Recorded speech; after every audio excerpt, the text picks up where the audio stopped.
ஹரே கிருஷ்ணா கிருஷ்ணா கிருஷ்ணா ஹரே ஹரே, ஹரே ராமா ராமா ராமா ஹரே ஹரே. குட்டி கதைகள் 613. இங்கு மார்க்கண்டேய ரிஷியின் அதிசயமான தவ வலிமையின் கதை காண்போம். முன்பு ஒரு சமயம் மார்க்கண்டேய ரிஷி எப்படி தவம் இயற்றினார் என்பதையும், எப்படி தமது ஆற்றலினால் மன்மதனையும் அவரது சகாக்களையும் வென்றார் என்பதையும், எப்படி நாராயண ரூபங்களில் இருந்த பகவான் ஸ்ரீஹரிக்கு பிரார்த்தனைகளை சமர்ப்பித்தார் என்பதையும் இங்கு காணலாம். ஸ்ரீ சௌனகர் தமது சொந்த வம்சத்தில் பிறந்த ஸ்ரீ மார்க்கண்டேயர் கோடிக்கணக்கான ஆண்டுகளுக்கு முன் பிரளய சமுத்திரத்தில் தன்னந்தனியாக அலைந்து ஆள் இலை மேல் படுத்து இருந்த ஒரு அற்புதமான சிறு குழந்தையை எப்படி பார்த்தார் என்பதை பற்றியும், ஸ்ரீ மார்க்கண்டேயரின் அசாதாரணமான நீண்ட ஆயுளை பற்றியும் குழப்பம் அடைந்தவராக இருந்தார். மார்க்கண்டேயர் பிரம்மாவின் 2 நாட்கள் கொண்ட காலம் முழுவதும் வாழ்ந்து இருந்ததாக சௌனகருக்கு தோன்றியது. எனவே அதை பற்றி விளக்கும்படி ஸ்ரீ சூதகோஸ்வாமியை அவர் கேட்டுக்கொண்டார்.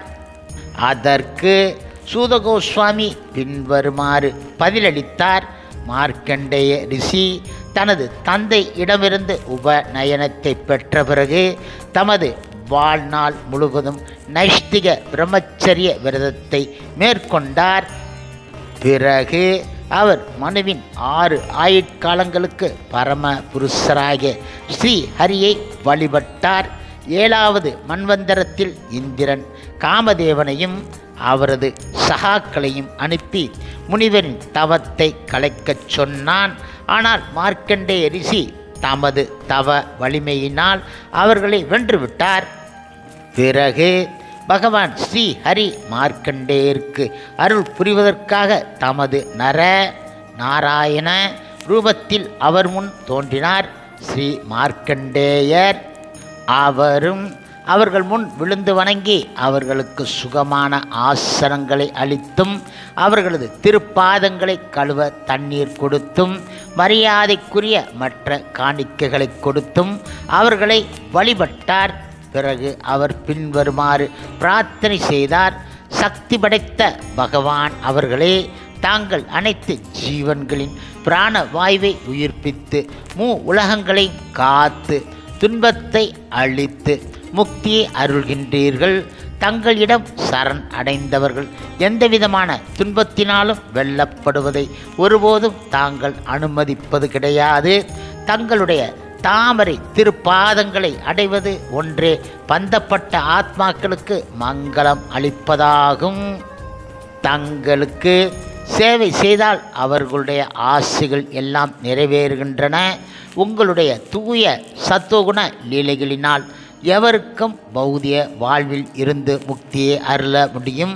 ஆகவே அறிவாளிகள் தூய சத்துவ குணத்தில் உள்ள உங்களுடைய தனிப்பட்ட ரூபமான ஸ்ரீ நாராயணரையும், உங்களுடைய தூய பக்தரை பிரதிநிதிப்பவரான நரனையும் வழிபடுகின்றனர். மாயையால் குழப்பம் அடைந்து இருக்கும் ஜீவராசி வேதங்களில் அருளப்பட்டு இருப்பதும் ஜகத்குருவான உங்களால் பிரகடனம் செய்யப்பட்டதுமான ஞானத்தை பெறுவான் ஆயின் அவனால் உங்களை நேரடியாக புரிந்து கொள்ள முடியும். பிரம்மா போன்ற சிறந்த அறிஞர்கள் கூட சாங்கிய யோகத்தின் மூலமாக உங்களுடைய சுய ரூபத்தை அறிய முயன்று தோல்வியை அடைகின்றார்கள். சாங்கிய முதலான தத்துவங்களை ஏற்படுத்துபவர்களை தோற்றுவிப்பவரும் தாங்களே. இவ்விதமாக உங்களுடைய உண்மையான தனிப்பட்ட சொரூபமானது ஜீவாத்மா என்ற திரைக்கடியில் மறைந்து இருக்கின்றது. மகா புருஷராகிய தங்களுக்கு எனது வணக்கங்களை சமர்ப்பிக்கின்றேன் என்றார் அவர். இப்பொழுது ஸ்ரீ சௌனகர் கூறினார். சூதரே, சாதுவே, நீர் நீண்ட காலம் வாழ்வீராக. சிறந்த பேச்சாளரே, தயவு கூர்ந்து தாங்கள் தொடர்ந்து எங்களுக்கு உபதேசித்து அருள வேண்டும். உண்மையில் மக்கள் அலைந்து திரியும் அறியாமையில் இருந்து அவர்களை வெளியேற்றும் வழியை உங்களால் மட்டுமே காட்ட முடியும்.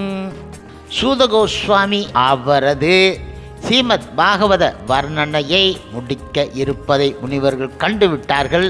அதனால் முதலில் மார்க்கண்டேய ரிஷியின் கதையை கூறும்படி அவர்கள் தூண்டினார்கள். மிருகண்டு ரிஷியின் புத்திரராகிய மார்க்கண்டேய ரிஷி அபூர்வமான நீண்ட ஆயுள் உடையவர் என வேத வல்லுநர்கள் கூறுகின்றார்கள். பிரம்மா உடைய பகலின் முடிவில் கல்ப முடிவில் பிரபஞ்சம் முழுவதும் பிரளய வெள்ளத்தில் மூழ்கிவிடும் பொழுது இவர் மட்டுமே எஞ்சியிருக்கின்றார். ஆனால் பிருகு வம்சத்தில் சிறந்தவரான இதே மார்க்கண்டேய ரிஷி தற்போதுள்ள பிரம்மாவின் பகல் பொழுதில் என் குடும்பத்தில் பிறவி எடுத்து இருக்கின்றார். ஆனால் பிரம்மாவின் இந்த பகல் பொழுதில் இதுவரை எந்த மொத்த அழிவும் ஏற்பட்டதை நாங்கள் காண கிடையாது. அப்படி இருக்க அந்த மார்க்கண்டேயர் தனியாக மிகப்பெரிய பிரளய வெள்ளத்தில் சுழன்று கொண்டு இருக்கும் பொழுது அந்த பயங்கரமான பிரளய நீரில் ஒரு ஆள் இலையில் தனியாக சயனித்து இருந்த ஒரு அற்புத குழந்தை அவர் பார்த்தார் அல்லவா? அது எங்கனம் சூதரே, மிகவும் குழப்பம் அடைந்துள்ள நான் முனிவரான இந்த மார்க்கண்டே ரிஷியை பற்றி அறிய ஆவலாக இருக்கின்றேன். மகா யோகி அவர்களே, நீங்கள் எல்லா புராணங்களையும் கரை கண்டவர் என எல்லோராலும் ஒப்புக்கொள்ளப்பட்டவர். ஆகவே தயவு செய்து எனது சந்தேகத்தை போக்கி அருள வேண்டும் என்றார். 12 மணி நேரம் கொண்ட பிரம்மதேவரின் ஒரு பகல் 432 கோடி ஆண்டுகள் நீடிக்கின்றன. அவருடைய இரவும் அதே அளவை கொண்டதாகும். மார்க்கண்டேயர் பிரம்மாவின் இந்த கணக்குப்படி அவரது ஒரு பகல் மற்றும் இரவு முழுவதும் வாழ்ந்து இருக்கின்றார். மேலும் பிரம்மாவின் அடுத்த பகல் பொழுதிலும் அதே மார்க்கண்டேயராக அவர் தொடர்ந்து வாழ்ந்தார். பிரம்மாவின் இரவு நேரத்தில் பிரளயம் ஏற்பட்ட பொழுது பயங்கரமான அந்த பிரளய நீர் முழுவதிலும் சஞ்சரித்த அந்த முனிவர் அந்த பிரளய நீரில் மிதந்து வந்த ஒரு ஆள் இலையின் மேல் ஒரு அசாதாரணமான குழந்தை சயனித்து இருந்ததை கண்டதாக தெரிகின்றது. மார்க்கண்டேயரை பற்றிய இந்த மர்மங்கள் எல்லாம் சிறந்த முனிவர்களின் வேண்டுகோளின்படி சூதகோஸ்வாமியால் தெளிவுபடுத்தப்படும். இப்பொழுது சூதகோஸ்வாமி கூறினார், முனிவரான சௌனகரே, உமது இந்த கேள்வி ஒன்றே எல்லோருடைய பிரம்மையையும் அகற்ற உதவும். ஏனென்றால் இந்த கலியுகத்தின் தூய்மை கேட்டை அகற்றக்கூடியதான பகவான் நாராயணர் பற்றிய வர்ணனைகளை நோக்கி இது அழைத்துச் செல்கின்றது. இப்பொழுது மார்க்கண்டேயர் அவரது தந்தையால் உபநயன சடங்கு செய்விக்கப்பட்டு புனிதம் அடைந்த பிறகு வேத மந்திரங்களை கற்று கட்டுப்பாட்டு விதிகளை உறுதியாக பின்பற்றினார். தவத்திலும் வேத ஞானத்திலும் முன்னேற்றம் அடைந்த இவர் ஒரு நைஷ்டிக பிரம்மச்சாரிய வாழ்வை மேற்கொண்டார். ஜடா முடியும் மர உரியும் தரித்து மிகவும் சாந்தாரமாக காணப்பட்ட அவர் தமது ஆன்மீக முன்னேற்றத்தை மேலும் வளர்த்தவராக கமண்டலம், தண்டம், பூணுல், பிரம்மச்சாரி, கச்சை, கருப்பு மான் தோல், தாமரை விதை, ஜபமாலை மற்றும் தர்ப்பை கட்டுகள் ஆகியவற்றை உடன் எடுத்துச் சென்றார். புனிதமான சந்தி வேளைகளில் அவர் பரம புருஷரை வேள்வித்தி, சூரியன் அவரது ஆன்மீக குரு, பிராமணர்கள் மற்றும் அவரது இதயத்தில் இருக்கும் பரமாத்மா ஆகிய 5 ரூபங்களில் வழிபட்டார். காலையிலும் மாலையிலும் அவர் பிச்சை எடுக்கச் செல்வார். திரும்பி வந்ததும் தாம் சேகரித்த உணவையெல்லாம் தன் ஆன்மீக குரு இடம் கொடுத்து விடுவார். அவரது ஆன்மீக குரு அழைத்தால் மட்டுமே ஒரு நாளில் அந்த ஒருவேளை சாப்பாட்டை அவர் மௌனமாக உட்கொள்ளுவார். இல்லையென்றால் அவர் உபவாசம் இருப்பார். இவ்வாறாக தவத்திலும் வேத கல்வியிலும் தன்னை அர்ப்பணித்து கொண்ட மார்க்கண்டேய ரிஷி புலன்களின் உயர்ந்த தலைவரான பரமபுருஷரை கணக்கிட முடியாத கோடிக்கணக்கான ஆண்டுகளுக்கு வழிபட்டு வெல்ல முடியாத மரணத்தை வென்றுவிட்டார். இப்பொழுது பிரம்மதேவர், பிருகு முனி, சிவபெருமான், பிரஜாபதி, தக்ஷன் பிரம்மாவின் சிறந்த புத்திரர்கள் மற்றும் மனிதர்கள், தேவர்கள், பித்ருக்கள், பூதங்கள் போன்றவர்களுக்கு இடையில் உள்ள மற்றும் பலர் ஆகிய அனைவரும் மார்க்கண்டேய ரிஷியின் சாதனைகளைக் கண்டு ஆச்சரியம் அடைந்தார்கள். இவ்விதமாக பக்தி யோகியான மார்க்கண்டேயர் தவம், வேத கல்வி, சுய கட்டுப்பாடு ஆகியவற்றின் மூலமாக உறுதியான பிரம்மச்சரியத்தை பராமரித்து வந்தார். இவ்வாறாக எல்லா தொல்லைகளில் இருந்து விடுபட்ட தனது மனதை அவர் உட்புறமாக திருப்பி பௌதிய புலன்களுக்கு அப்பால் உறையும் பரமபுருஷரை தியானித்தார். யோகி ஆன அந்த முனிவர் சக்தி வாய்ந்த யோக பயிற்சியினால் தனது மனதை இவ்வாறு ஒருமுகப்படுத்திய அந்த தருணத்தில் 6 மனுக்களின் மிக நீண்ட ஆயுட்காலங்கள் கழிந்து ஓடிவிட்டன.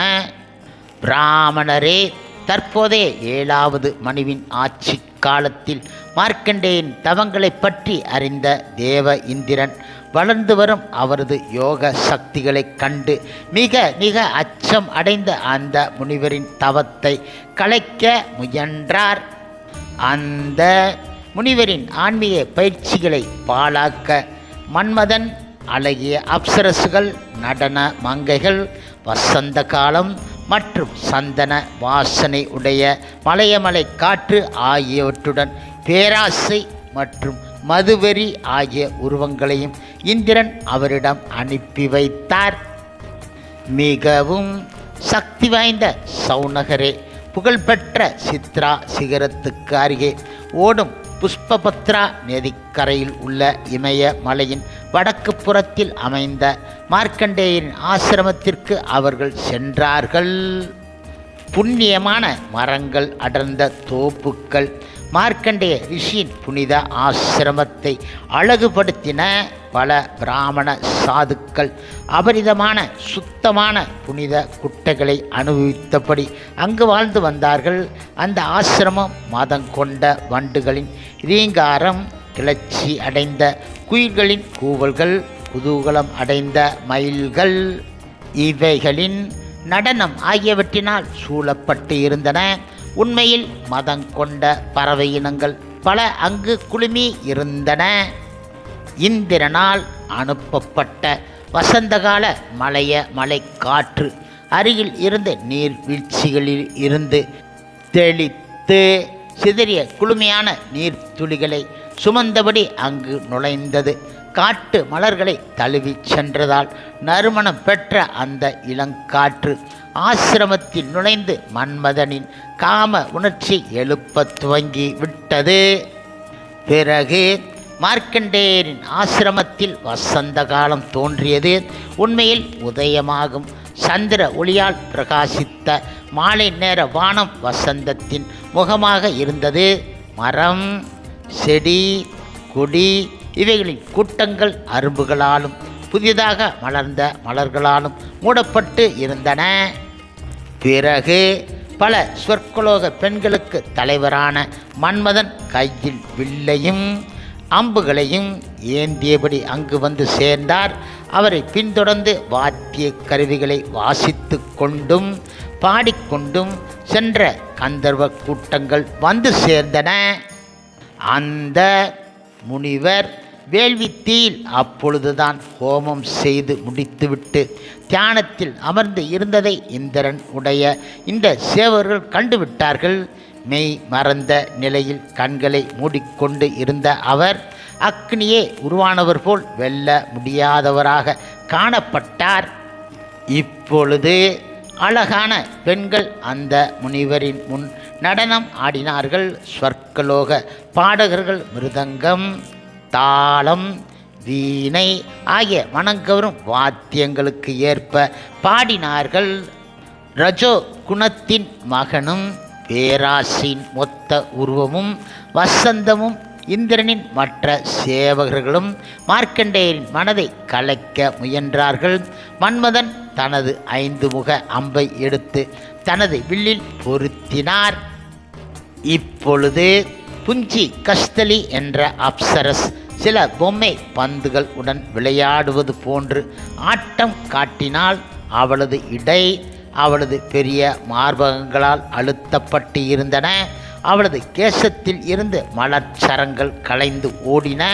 அவள் இங்கும் அங்கும் நோக்கியபடி அந்த பந்துக்களின் பின்னால் ஓடிய பொழுது அவளது ஒட்டியானம் சற்றே நெகிழ, அவளது மெல்லிய ஆடை தளர்ந்ததால் திடீரென்று வீசிய காற்று அவளது ஆடைகளை அடித்து சென்று விட்டது. இப்பொழுது அந்த முனிவரை வென்று விட்டதாக நினைத்த மன்மதன் பிறகு தனது அம்பை விட்டான். ஆனால் ஒரு நாஸ்திகனின் பயனற்ற முயற்சியைப் போன்று மார்க்கண்டேயரை நெறி தவற செய்வதற்காக மேற்கொள்ளப்பட்ட இந்த முயற்சிகள் எல்லாம் பயனற்று போய்விட்டன. கற்று அறிந்த சௌனகரே மன்மதனும் அவரது உதவியாளர்களும் அந்த முனிவருக்கு தீங்கு இழைக்க முயன்றபோது அவரது சக்தியினால் தாங்கள் உயிரோடு நெருப்பினால் பொசுக்கப்படுவதாக உணர்ந்தார்கள். இவ்வாறாக உறங்கும் பாம்பை எழுப்பிய குழந்தையைப் போன்று தங்களுடைய விஷமச் செயல்களை அவர்கள் நிறுத்தி கொண்டு ஓடிவிட்டார்கள். ஓ பிராமணரே, இந்திரனின் ஆதரவாளர்கள் மார்க்கண்டேய ரிஷியை வெட்கம் இல்லாமல் தாக்கிய போதிலும் அவர் பொய் அகங்காரத்தின் ஆதிக்கத்திற்கு சிறிதும் இணங்க கிடையாது. சிறந்த ஆத்மாக்களின் இத்தகைய சகிப்புத்தன்மை சிறிதும் ஆச்சரியமானது கிடையாது. முனி சிரேஷ்டரான மார்க்கண்டேயரின் யோக சக்திகளை பற்றி கேள்விப்பட்ட இந்திரன், மன்மதனும் அவரது சகாக்களும் அந்த முனிவரின் முன்னிலையில் எப்படி சக்தி அற்றவர்களாக ஆகிவிட்டார்கள் என்பதை பார்த்து மிக மிக ஆச்சரியம் அடைந்தார்கள். தவம், வேத பாராயணம், கட்டுப்பாட்டு விதிகளின் அனுஷ்டானம் ஆகியவற்றின் மூலமாக தனது மனதை ஆத்ம ஞானத்தில் பக்குவமாக பதித்து இருந்த முழுமுதற் கடவுள் மற்றும் பரமபுருஷ பகவான் ஸ்ரீ கிருஷ்ணரின் தூய பக்தரான மார்க்கண்டேய ரிஷிக்கு அனுக்கிரகம் செய்ய விரும்பியவராய் பரமபுருஷ பகவான் ஸ்ரீ கிருஷ்ணர் நரர் மற்றும் நாராயணர் என்ற ரூபங்களில் அந்த முனிவரின் முன்பு நேரடியாக தோன்றி ஆசீர்வாதம் செய்தார். ஹரே கிருஷ்ணா ஹரே கிருஷ்ணா கிருஷ்ணா கிருஷ்ணா ஹரே ஹரே, ஹரே ராமா ராமா ராமா ஹரே ஹரே. ஸ்ரீல பிரபுபாதரின் சேவையில் இஸ்கான் பக்தர்கள்